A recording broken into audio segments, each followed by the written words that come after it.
Today speak of India में आज हम विशुद्ध राजनीति पर चर्चा करते हैं और कांग्रेस पार्टी की जो मीटिंग में आगे का जो रोड मैप है उस पर चर्चा हुई थी। श्री पी चिदम्बरम जी, कमलनाथ जी, आनंद शर्मा जी, गुलाम नबी आज़ाद और अशोक गहलोत जी, हरीश रावत जी और ऐसे अनेक कांग्रेस के वरिष्ठ नेताओं ने अपने अपने विचार रखे और अपनी बात रखी। एकजुट होकर भविष्य में कांग्रेस पार्टी को आगे बढ़ाना है और कांग्रेस के हित में जो फैसले होंगे वो लिए जाएंगे। जनवरी फरवरी में पार्टी के अधिवेशन को भी ऐलान हो गया है।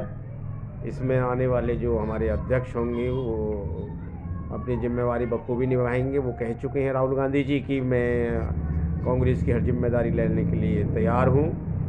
और अब कांग्रेस पार्टी के जो हमारे 62 विधानसभा दादरी का जो क्षेत्र है इसमें भी चुनाव को लेकर तैयारी है। ब्लॉक स्तर पर मीटिंगें हो रही है, स्ट्रेटेजिक मीटिंग चल रही है। इसमें में जो है नेता एवं अधिकारी द्वारा ब्लॉक स्तर पर भी, ग्राम स्तर पर भी, वार्ड स्तर पर भी, नगर स्तर पर भी और शहरी स्तर पर भी मीटिंगें हो रही हैं और होंगी भविष्य में कांग्रेस पार्टी को मजबूत करने की दिशा में। मैनिफेस्टो में होगा बगैर तैयारी के जो लगाया गया ये लॉकडाउन से हजारों करोड़ों लोगों को जो बेरोजगार हुए हैं, जिनकी ज़िंदगी बर्बाद हो गई है, लोग कर्जदार हो गए हैं, ठेली पटरी वाले मजदूर परेशान हैं, प्रतिदिन दिहाड़ी वाले मजदूर भी परेशान हैं। इस पर चर्चा करेंगे। और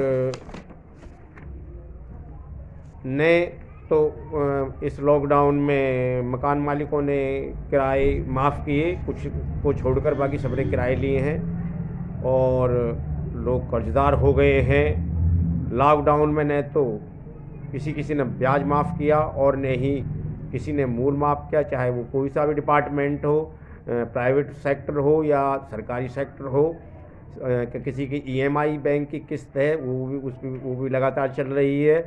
तो इसमें किसी को भी कोई लॉकडाउन में जो ये बिना सोचे समझे लगाया गया लॉकडाउन था उसमें काफ़ी नुकसान का सामना करना पड़ा पब्लिक को।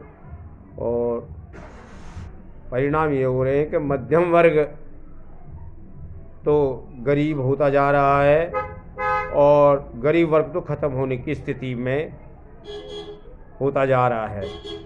बेरोजगारी के कारण प्रतिदिन घरों में झगड़े हो रहे हैं और कर्जा बढ़ रहा है, घरों में निर्लज्जता बढ़ रही है, नशाखोरी की बढ़ोतरी हो रही है, पुत्र पिता की बेइज्जती कर रहा है।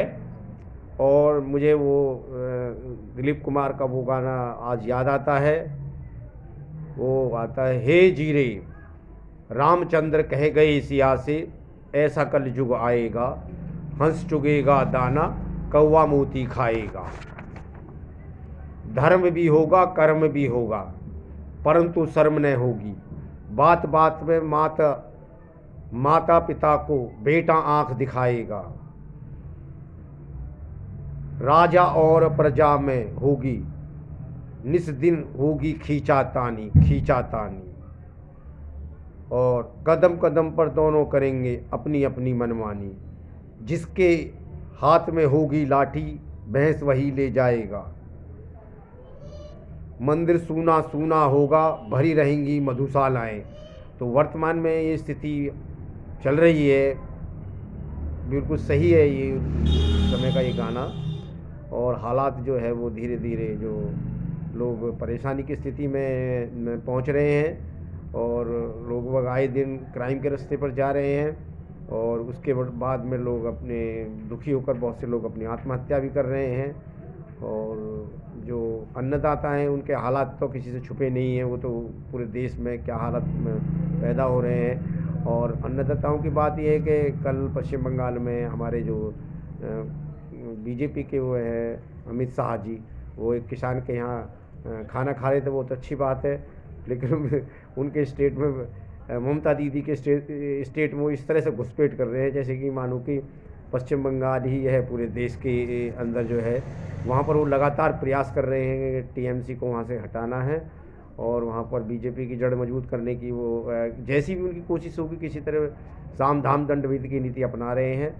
और कांग्रेस पार्टी हमारे देश की एक ऐसी पार्टी है जो सबका साथ सबका विकास लेकर चलेगी भविष्य में। जय हिंद।